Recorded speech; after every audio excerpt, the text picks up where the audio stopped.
Maisy Makes Gingerbread by Lucy Cousins. Maisy is in her kitchen today. She is going to make gingerbread. Maisy needs flour, sugar, butter, eggs, and ginger. Maisy mixes everything together. She rolls out the mixture and cuts different shapes. Maisy puts the gingerbread into the oven. Maisy licks the bowl while the gingerbread is cooking. Then she washes up. Ding dong!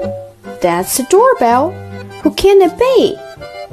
It's Charlie and Tallulah, just in time for afternoon tea. Yum, yum. Nice gingerbread, Maisy.